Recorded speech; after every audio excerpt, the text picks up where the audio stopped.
nakabili ako nito. Oh, ganda oh. Ayan, ano pa nito. Oh. Ayan, nabili ko sa ano, sa online.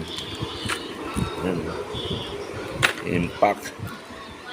Ito yung bala niya. Kasama bala. Ayan, kasama bala. Ito yung may mga ano, spare parts niya. Ang liit na panlinis. Ayan oh. Natetestingin ko. Ito mga bala, umorder na ako eh. Ano? Ito bala.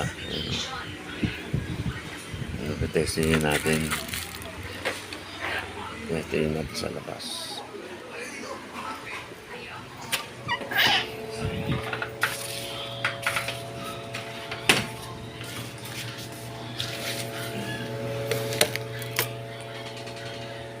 Dalawa palang lote pag-aaring nila. Oo. Yung isang titled, yung isang hindi. Oo. Ano lang, ano tawag doon? Tax dex. Rights lang. Oo. Rights lang ba? O Tax dex. hindi pa siya titled? Hindi pa. Siya. Yung bala niya nakalagay na. Yan, tapos ito, barrel. Ito natin. Oh.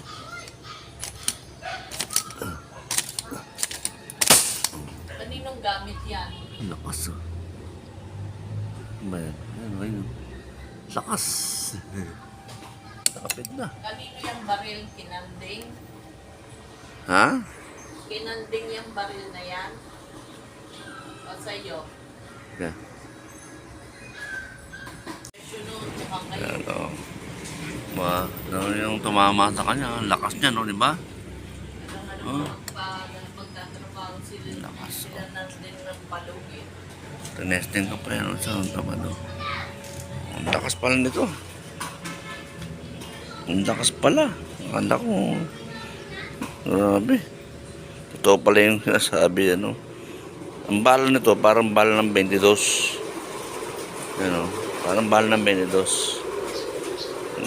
Ito na yung pinaka-repeater. Hindi ba yun na ito?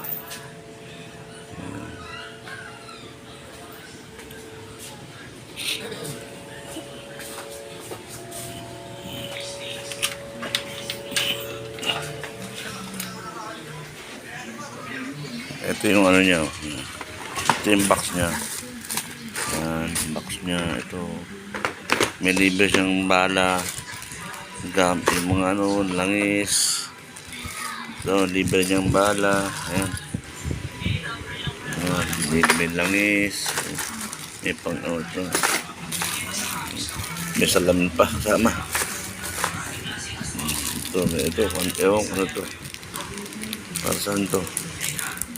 Malalaman ko yan sa ano. Ito pa, may panlinis pa. Parang baril nga talaga. Ayan. Pero bumili na rin ako ng maraming bala. Ito. Ayan o. Ang bala yan. Ang dami o. Mura lang yung balang yan. Dami. 100 yan. Ito pa dalawa no. Dalawa. Maganda ito sa mga ano. Sa mga tawag to. Imbes na pa ako gagamitin mo. Ito gagamitin mo. Yung lagay ng plasing sa bubong. Di ba maglalagay ng plasing? Ito maganda to. Paglagay ng plasing. Yan. Yan na. Ito yung ano niya. Manual niya. Babasahin ko yung manual niya.